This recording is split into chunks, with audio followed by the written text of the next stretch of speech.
ಎಲ್ಲ ಒಂದು 9ನೇ ತರಗತಿ ವಿದ್ಯಾರ್ಥಿಗಳಿಗೆ ಟ್ರೂ ಕೆ ಅಫಿಷಿಯಲ್ ಚಾನಲ್ಗೆ ಸ್ವಾಗತ. ನಾನು ಚೇತನ್ ಕೆ. ಇವತ್ತಿನ ನೋಡೋದಲ್ಲಿ 9ನೇ ತರಗತಿ FA2 ಎಕ್ಸಾಮ್ಗೆ ವಿಜ್ಞಾನ ವಿಷಯದ ಒಂದು ಪ್ರಶ್ನೆ ಪತ್ರಿಕೆ ಉತ್ತರ ಸಹಿತ ನೋಡೋಣ. ಈ ಒಂದು ಕ್ವಶನ್ ಪೇಪರು ಇಂಪಾರ್ಟೆಂಟು ನಿಮ್ಮ FA2 ಎಕ್ಸಾಮ್ಗೆ. ಯಾಕೆ ಅಂದರೆ ಇಲ್ಲಿ ಯಾವ ರೀತಿಯಾಗಿ ಪ್ಯಾಟ್ರನನ್ನು ಕೊಟ್ಟಿದ್ದಾರೆ, ಇದೇ ರೀತಿ ಪ್ಯಾಟ್ರನ್ನು ನಿಮ್ಮೊಂದು FA2 ಎಕ್ಸಾಮ್ನಲ್ಲಿ ಇರ್ತದೆ.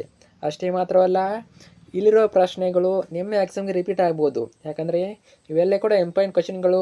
ಚೆನ್ನಾಗಿ ಓದ್ಕೊಂಡೋಗಿ, ನಿಮಗೆ ಸಂಪೂರ್ಣ ಕ್ವಶನ್ ಪೇಪರು ಉತ್ತರ ಸಹಿತ ಕೊಡುತ್ತೆ. ಅದರಿಂದ ಪ್ರತಿಯೊಬ್ಬರು ಕೂಡ ಮಿಸ್ ಮಾಡದೆ ಕೊನೆಯವರೆಗೆ ನೋಡಿರಿ, ಓಕೆನಾ? ಬನ್ನಿ ಇವತ್ತಿನ ಈ ವಿಡಿಯೋನ ಶುರು ಮಾಡೋಣ. ಅದಕ್ಕಿಂತ ಮುಂಚೆ ಇನ್ನೂ ಕೂಡ ಚಾನಲ್ನ ಸಬ್ಸ್ಕ್ರೈಬ್ ಮಾಡ್ಕೊಂಡಿಲ್ಲ, ಪ್ರತಿಯೊಬ್ಬರು ಕೂಡ ಸಬ್ಸ್ಕ್ರೈಬ್ ಮಾಡ್ಕೊಳ್ಳಿ. ಯಾಕೆಂದರೆ ನಿಮ್ಮೊಂದು 9th SA2 ಎಕ್ಸಾಮ್ ಮುಗಿಯುವವರೆಗೆ ಎಲ್ಲ ವಿಷಯಗಳ ಪಾಸಿಂಗ್ ಪ್ಯಾಕೇಜ್ಗಳು, ಸ್ಕೋರಿಂಗ್ ಪ್ಯಾಕೇಜ್ಗಳು, ಇಂಪಾರ್ಟೆಂಟ್ ಕ್ವಶನ್ಗಳು, ಕ್ವಶನ್ ಪೇಪರ್ಗಳು ಮತ್ತು ನಿಮ್ಮ ಪರೀಕ್ಷೆಗೆ ಬರುವಂಥ ಕ್ವಶನ್ಗಳು ಎಲ್ಲವನ್ನು ಇದೊಂದು ಚಾನಲ್ ಹಾಕ್ತೀವಿ. ಅದರಿಂದ ಪ್ರತಿಯೊಬ್ಬರು ಕೂಡ ಮಿಸ್ ಮಾಡದೆ ಚಾನಲ್ನ ಸಬ್ಸ್ಕ್ರೈಬ್ ಮಾಡಿಕೊಳ್ಳಿ. ನಿಮ್ಮ ಗ್ಯಾರಂಟಿ ಒಂದು ಚಾನಲ್ಲು ಯೂಸ್ ಆಗೇ ಆಗ್ತದೆ. ಮಾಡಿದ್ರ ಹಾಗೆ ವಿಡಿಯೋನ ಲೈಕ್ ಮಾಡಿ ಮತ್ತು ನಿಮ್ಮ ಎಲ್ಲ ಸ್ನೇಹಿತರಿಗೆ ಕಳಿಸಿ, ಫ್ರೆಂಡ್ಸ್ ಶೇರ್ ಮಾಡಿ, ಅವರಿಗೂ ಕೂಡ ಕ್ವಶನ್ ಪೇಪರ್ನ ಕಳಿಸಿ. ಓಕೆ, ನೋಡ್ತಾ ಹೋಗೋಣ. ರೂಪನಾತ್ಮಕ ಮೌಲ್ಯಮಾಪನ ಪರೀಕ್ಷೆ 2, ಒಟ್ಟು ಅಂಕಗಳು 20, ವಿಷಯ ವಿಜ್ಞಾನ, ತರಗತಿ 9ನೇ ತರಗತಿ, ಸಮಯ 40 ನಿಮಿಷ. ಇದು 1ನೇ ಸೆಟ್ಟು. ಆಲ್ಮೋಸ್ಟ್ ನಾನು ನಿಮಗೆ ಎಲ್ಲ ವಿಷಯಗಳ ಮೇಲೆ 2 ರಿಂದ 3 ಸೆಟ್ಟು ಪ್ರಶ್ನೆ ಪತ್ರಿಕೆ ಹಾಕಿರ್ತೇನೆ. ಎಲ್ಲ ನೋಡ್ಕೊಳ್ಳಿ, ಖಂಡಿತ ನಿಮ್ಮ ಎಕ್ಸಾಮ್ಗೆ ಹೆಲ್ಪ್ ಆಗ್ತವೆ. ನೋಡ್ತಾ ಹೋಗೋಣ. 1ನೇ ಮೇನು, ಸರಿಯಾದ ಉತ್ತರ ಆರಿಸಿ ಬರೀರಿ. ಬಹುಆಯ್ಕೆ ಪ್ರಶ್ನೆಗಳು 3 ಇರ್ತವೆ. ಟೋಟಲಾಗಿ 3 ಅಂಕ, ಪ್ರತಿ ಪ್ರಶ್ನೆಗೆ 1 ಅಂಕ. 1ನೇ ಪ್ರಶ್ನೆ, ಈ ಕೆಳಗಿನಗಳಲ್ಲಿ ಯಾವುದು ಶುದ್ಧ ವಸ್ತುವಾಗಿದೆ? ಯಾವುದಾಗ್ತದೆ ನೋಡಿ? ಆಪ್ಷನ್ ಬಿ ಶುದ್ಧ ನೀರು ಸರಿಯಾದ ಉತ್ತರ. 2ನೇ ಪ್ರಶ್ನೆ, ಚಲನೆಯ 2ನೇ ನಿಯಮವನ್ನು ಪ್ರತಿನಿಧಿಸುವ ಗಣತೀಯ ರೂಪ. ಇದು ಕೂಡ ಇಂಪಾರ್ಟೆಂಟು, ಗಣತೀಯ ರೂಪ. ಆಪ್ಷನ್ ಎ ನೋಡಿ ಸರಿಯಾದ ಉತ್ತರ, F=m×a. ಕ್ವಶನ್ ನಂಬರ್ 3, ಜೀವಿಯ ದೇಹದಲ್ಲಿ ಕೊಬ್ಬು ಸಂಗ್ರಹಿಸುವ ಅಂಗಾಂಶ. ಕೊಬ್ಬನ್ನು ಸಂಗ್ರಹಿಸುವ ಅಂಗಾಂಶ ಯಾವುದು? Option B adipose. Adipose important. ಅದೇ ರೀತಿ ನಮಗೆ ಉಳಿದ ಪಾಯಿಂಟ್ಸ್ ನೋಡ್ಕೊಳ್ಳಿ. ಸ್ನಾಯುರಜ್ಜು ಏನೇನು ಮಾಡ್ತದೆ, ಮತ್ತು ಅನುಲೇಪಕ ಅಂಗಾಂಶ ಏನು ಮಾಡ್ತದೆ, ಏರಿಯೋಲಾರ್ ಕಾರ್ಯ, ಇವೆಲ್ಲ ಕಾರ್ಯ ನೋಡ್ಕೊಳ್ಳಿ. ಇನ್ನು ಪ್ರಶ್ನೆ 2, ಈ ಕೆಳಗಿನ ಪ್ರಶ್ನೆಗಳಿಗೆ 1 ಅಂಕದಲ್ಲಿ ಉತ್ತರಿಸಿ. 1 ಅಂಕದ 2 ಪ್ರಶ್ನೆ, ಟೋಟಲಾಗಿ 2 ಅಂಕ, ಪ್ರತಿ ಪ್ರಶ್ನೆಗೆ 1 ಅಂಕ. 4ನೇ ಪ್ರಶ್ನೆ, ಪತ್ರರಂಧ್ರಗಳ ಕಾರ್ಯಗಳನ್ನು ತಿಳಿಸಿ. ಉತ್ತರ, ಬಾಷ್ಪ ವಿಸರ್ಜನೆ ಮತ್ತು ಅನಿಲಗಳ ವಿನಿಮಯ. 5ನೇ ಪ್ರಶ್ನೆ, ಟೆಂಡಾಲ್ ಪರಿಣಾಮ ವ್ಯಾಖ್ಯಾನಿಸಿ. ಉತ್ತರ, ಕಲೀಲ ಕಣಗಳಿಂದ ಬೆಳಕಿನ ಕಿರಣದ ಚದುರುವಿಕೆಯನ್ನು ಟೆಂಡಾಲ್ ಪರಿಣಾಮ ಎನ್ನುವರು. ಇನ್ನು ಪ್ರಶ್ನೆ 3, ಅಂದರೆ 3ನೇ ಮೇನದು, ಕೆಳಗಿನ ಪ್ರಶ್ನೆಗಳಿಗೆ 2, 3 ಅಂಕದಲ್ಲಿ ಉತ್ತರಿಸಿ. 2 ಅಂಕದ 4 ಪ್ರಶ್ನೆ, ಟೋಟಲಾಗಿ 8 ಅಂಕ, ಪ್ರತಿ ಪ್ರಶ್ನೆಗೂ ಕೂಡ 2 ಅಂಕ.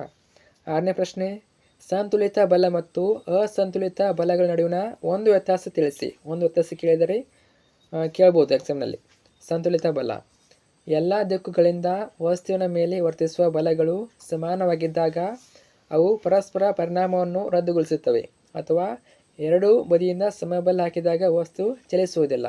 ಇನ್ನು ಅಸಂತುಲಿತ ಬಲ ಅಂತ ಬಂದಾಗ ವಸ್ತುವಿನ ಮೇಲೆ ವರ್ತಿಸುವ ಬಲಗಳು ಸಮಾನವಾಗಿಲ್ಲದಿದ್ದಾಗ, ಅಥವಾ ಪರಸ್ಪರ ರದ್ದುಗೊಳಿಸದಿದ್ದಾಗ, ಅಥವಾ ಎರಡೂ ಬದಿಯಿಂದ ಅಸಮಬಲ ಹಾಕಿದಾಗ ವಸ್ತು ಚಲಿಸುತ್ತದೆ. ಇನ್ನು 6ನೇ ಪ್ರಶ್ನೆ, ಉದಾಹರಣೆಗಳೊಂದಿಗೆ ಸಮರೂಪ ಮತ್ತು ಅಸಮರೂಪ ಮಿಶ್ರಣಗಳ ನಡುವೆ ವ್ಯತ್ಯಾಸಗಳನ್ನು ಗುರುತಿಸಿ. ವ್ಯತ್ಯಾಸಗಳನ್ನ ಕೇಳಿದ್ದಾರೆ ನೋಡಿ, ಏನು ಉದಾಹರಣೆ ಸಹಿತ ಕೇಳಿದ್ದಾರೆ.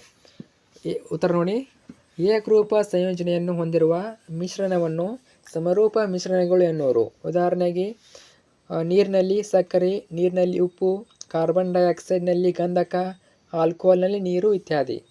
ಏಕರೂಪ ಸಂಯೋಜನೆಯನ್ನು ಹೊಂದಿರದ ಮಿಶ್ರಣವನ್ನು ಅಸಮರೂಪ ಮಿಶ್ರಣಗಳು ಎನ್ನುವರು. ಉದಾಹರಣೆಗೆ ಮರಳು ಮತ್ತು ಉಪ್ಪು, ಸಕ್ಕರೆ ಮತ್ತು ಉಪ್ಪು, ಎಣ್ಣೆಯಲ್ಲಿ ನೀರು ಇತ್ಯಾದಿ. ಇನ್ನು ಇಂಪಾರ್ಟೆಂಟ್ ಪ್ರಶ್ನೆ ನೋಡಿ, ಇದು ನರಕೋಶ ಚಿತ್ರ ಬರೆದು ಭಾಗಗಳನ್ನು ಗುರುತಿಸಿ. ನರಕೋಶ ಚಿತ್ರ ವೆರಿ ಇಂಪಾರ್ಟೆಂಟು. ಕೇವಲ FAಗೆ ಅಷ್ಟೇ ಅಲ್ಲ, ನಿಮ್ಮ SA2 ಕೂಡ ಕೇಳ್ತಾರೆ. ನರವ್ಯೂಹದ ಚಿತ್ರ ಅಥವಾ ನರಕೋಶದ ಚಿತ್ರ, ಬರೀ ಚಿತ್ರ ಅಷ್ಟೇ ಅಲ್ಲ, ಮತ್ತು ಅದರ ಭಾಗ ನೋಡ್ಕೊಳ್ಳಿ. ಒಂದು ಚಿತ್ರ ಇದು ನಿಮ್ಮ ಬುಕ್ಕಲ್ಲೇ ಇದೆ, ವಿಜ್ಞಾನ ಪುಸ್ತಕದಲ್ಲಿ ಇದೆ, ಅಲ್ಲಿ ನೋಡ್ಕೋಬೋದು. ತುಂಬ ಏನೆಲ್ಲ ಭಾಗ, ನ್ಯೂಕ್ಲಿಯಸ್ ಬರ್ತದೆ, ಡೆಂಡ್ರೈಟ್, ಆಕ್ಸನ್, ನರತುದಿ ಮತ್ತು ಕೋಶಕಾಯ.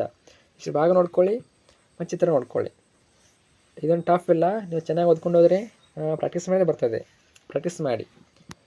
ಓಕೆ, 1 ರಿಂದ 2 ಸಲ ಬರೆದು ಡ್ರಾಯಿಂಗ್ ಮಾಡಿ ಪ್ರಾಕ್ಟೀಸ್ ಮಾಡಿ.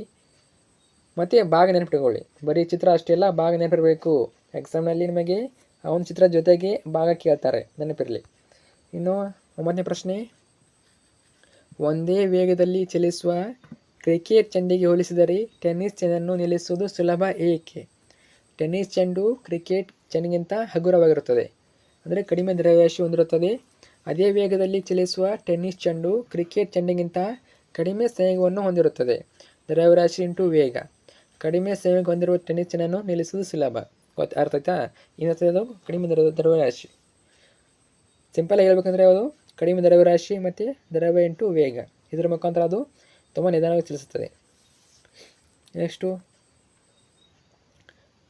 ಕೆಳಗಿನ ಪ್ರಶ್ನೆಗಳಿಗೆ 3, 4 ಅಂಕಗಳು ಉತ್ತರಿಸಿ.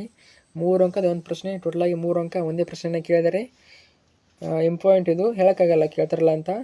ಅದಕ್ಕೆ ಮೈಂಡ್ ಮಾಡ್ತೀನಿ ನಿಮಗೆ ಎಲ್ಲ ವಿಷಯಗಳ ಮೇಲೆ. ಒಂದು 2ರಿಂದ 3 ಸೆಟ್ಟು ಪ್ರಶ್ನೆ ಪತ್ರಿಕೆ ಹಾಕ್ತೀನಿ, ಅಲ್ಲಿ ನೋಡ್ಕೊಳ್ಳಿ ನೀವು ಯಾವ ಇಂಪಾರ್ಟೆಂಟ್ ಗೊತ್ತಾಗ್ತದೆ ನಿಮಗೆ. ಎಲ್ಲ ಪ್ರಶ್ನೆ ಪತ್ರಿಕೆ ನೋಡ್ಕೊಳ್ಳಿ, ನಿಮಗೊಂದು ಅಂದಾಜು ಬರ್ತದೆ ಯಾವಾಗ ಕೇಳ್ಬೋದು ಅಂತ ನೋಡ್ಕೊಳ್ಳಿ. 10ನೇ ಪ್ರಶ್ನೆ, ದ್ರಾವಣ, ನಿಲಂಬನ ಮತ್ತು ಕಲಿಲಗಳ ನಡುವಿನ ವ್ಯತ್ಯಾಸಗಳನ್ನು ಬರೆಯಿರಿ. ದ್ರಾವಣಗಳು, ನಿಲಂಬಿತ ಮಿಶ್ರಣ, ಕಲಿಲಗಳು. ನೀರು ಪ್ಲಸ್ ಸಕ್ಕರೆ, ದ್ರಾವಣ ಅಂತ ಬಂದಾಗ ನೀರು ಪ್ಲಸ್ ಸಕ್ಕರೆ. ಇನ್ನು ನಿಲಂಬಿತ ಮಿಶ್ರಣ ಅಂತ ಬಂದಾಗ ನೀರು ಪ್ಲಸ್ ಸುಣ್ಣದ ಪುಡಿ, ಇದು ನಿಲಂಬಿತ ನೋಡಿ. ಇನ್ನು ಕಲಿಲಗಳು, ನೀರು ಮತ್ತು ಹಾಲು. ಸ್ವಲ್ಪ ವ್ಯತ್ಯಾಸ ನೋಡಿ. ಒಂದನೇದು ದ್ರಾವಣ ಅಂತ ಬಂದಾಗ ನೀರು ಮತ್ತು ಸಕ್ಕರೆ, ಮತ್ತು ನಿಲಂಬಿತ ಮಿಶ್ರಣ ಅಂತ ಬಂದಾಗ ನೀರು ಮತ್ತು ಸುಣ್ಣದ ಪುಡಿ. ಕಲಿಲಗಳು ಅಂತ ಬಂದಾಗ ನೀರು ಪ್ಲಸ್ ಹಾಲು. ಇನ್ನು ದ್ರಾವಣಗಳಲ್ಲಿ ಸಮರೂಪ ಮಿಶ್ರಣ, ಈ ರೀತಿ 3 ರೀತಿ ಮಾಡ್ತಾರೆ. ಅಸಮರೂಪ ಮಿಶ್ರಣ, ಅಸಮರೂಪ ಮಿಶ್ರಣ. ಕಣಗಳು ಬರಿಗಣ್ಣಿನಿಂದ ಕಾಣುವುದಿಲ್ಲ, ಕಣಗಳು ಬರಿಗಣ್ಣಿನಿಂದ ನೋಡಬಹುದು. ಕಣಗಳ ಗಾತ್ರವು ಬರಿಗಣ್ಣಿನಿಂದ ನೋಡಲಾಗದಷ್ಟು ಸಣ್ಣದಾಗಿದೆ. ಬೆಳಕಿನ ಕಿರಣ ಚದುರಿಸುವುದಿಲ್ಲ, ಪಥ ಕಾಣುವುದಿಲ್ಲ. ಬೆಳಕಿನ ಕಿರಣ ಚದುರಿಸುತ್ತದೆ, ಪಥ ಕಾಣುತ್ತದೆ. ಬೆಳಕಿನ ಕಿರಣ ಚದುರಿಸುತ್ತದೆ, ಪಥ ಕಾಣುತ್ತದೆ. ದ್ರಾವ್ಯದ ಕಣಗಳು ತಳ ಸೇರುವುದಿಲ್ಲ, ದ್ರಾವಣ ಸ್ಥಿರ. ದ್ರಾವ್ಯದ ಕಣಗಳು ತಳದಲ್ಲಿ ಸಂಗ್ರಹವಾಗುತ್ತದೆ, ದ್ರಾವಣ ಅಸ್ಥಿರ. ದ್ರಾವ್ಯದ ಕಣಗಳು ತಳ ಸೇರುವುದಿಲ್ಲ, ದ್ರಾವಣ ಸ್ಥಿರ. ಈ ರೀತಿ ನಾವು ವ್ಯತ್ಯಾಸ ಇರಬೇಕು. ಕೇಳ್ತಾರಲ್ಲ ಗೊತ್ತಿಲ್ಲ, ಒಟ್ಟಿನಲ್ಲಿ ನೋಡ್ಕೊಂಡಿರಿ. ಅಥವಾ 2 ಕೇಳ್ಬೋದು, ದ್ರಾವಣ ಮತ್ತು ನಿಲಂಬಿತ ಕೇಳ್ಬೋದು, ಅಥವಾ 3 ಕೇಳ್ಬೋದು. ಇನ್ನು ಮುಂದಿನ ಪ್ರಶ್ನೆ 5ನೇ ಪ್ರಶ್ನೆ ಏನು? 11ನೇ ಪ್ರಶ್ನೆ. 5ನೇ ಮೇನು 11ನೇ ಪ್ರಶ್ನೆ. ಕೆಳಗಿನ ಪ್ರಶ್ನೆಗಳಿಗೆ 4, 5 ವಾಕ್ಯದಲ್ಲಿ ಉತ್ತರಿಸಿ. 4 ಅಂಕದ ಒಂದು ಪ್ರಶ್ನೆ, ಟೋಟಲಾಗಿ 4 ಅಂಕ ಒಂದೇ ಪ್ರಶ್ನೆ. ಏನು ಕೇಳಿದರೆ ನೋಡಿ, ಇವುಗಳನ್ನು ಹೆಸರಿಸಿ ಕೇಳಿದರೆ ABCD ಕ್ವಶನ್ಗಳಿವು. ನಮ್ಮ ಬಾಯಿಯ ಒಳಗೋಡೆಯನ್ನು ಆವರಿಸಿರುವ ಅಂಗಾಂಶ. ಚಪ್ಪಟೆ ಅನುಲೇಪಕ ಅಂಗಾಂಶ. ಚಪ್ಪಟೆ ಅನುಲೇಪಕ ಅಂಗಾಂಶ. B, ಸ್ನಾಯುಗಳನ್ನು ಮೂಳೆಗಳಿಗೆ ಬಂಧಿಸಿರುವ ಅಂಗಾಂಶ ಸ್ನಾಯುರಜ್ಜು. C, ದ್ರವ ಮಾತ್ರಕ್ಕೆ ಹೊಂದಿರುವ ಸಂಯೋಜಕ ಅಂಗಾಂಶ ರಕ್ತ. D, ಮಿದುಳಿನಲ್ಲಿ ಕಂಡುಬರುವ ಅಂಗಾಂಶ ನರಕೋಶ. ಕೇಳ್ಬೋದು ನೋಡಿ, ಇದನ್ನ ನಿಮಗೆ 4 ಮಾರ್ಕ್ಸಿಗೆ ಕೇಳಲ್ಲ, 2 ಮಾರ್ಕ್ಸಿಗೆ ಕೇಳ್ಬೋದು. ಓಕೆನಾ, ನೋಡ್ಕೊಳ್ಳಿ. ಇಷ್ಟಾದರೆ ನಿಮ್ಮ ಒಂದು FA2ನ ವಿಜ್ಞಾನ ವಿಷಯದ ಪ್ರಶ್ನೆ ಪತ್ರಿಕೆ ಮುಕ್ತಾಯ ಆಗ್ತದೆ. ಅಷ್ಟೊಂದು ಟಫ್ ಇರೋದಿಲ್ಲ. ಸೊ ಆಲ್ಮೋಸ್ಟ್ ನಾನು ಹಾಕುವಂಥ ಎಲ್ಲ ಸೆಟ್ಟು ಪ್ರಶ್ನೆ ಪತ್ರಿಕೆ ನೋಡ್ಕೊಳ್ಳಿ. ಖಂಡಿತ ಒಂದು ಕ್ವಶನ್ ಪೇಪರ್ಗಳ ಮೇಲೆ ಖಂಡಿತ ಹೆಲ್ಪ್ ಆಗ್ತವೆ. ಹೆಲ್ಪ್ ಆಗಿಲ್ಲ ಅಂದ್ರೂ ಕೂಡ ನಿಮಗೆ ಐಡಿಯಾ ಬರ್ತದೆ ಯಾವ ರೀತಿ ಕ್ವಶನ್ ಕೇಳ್ಬೋದು.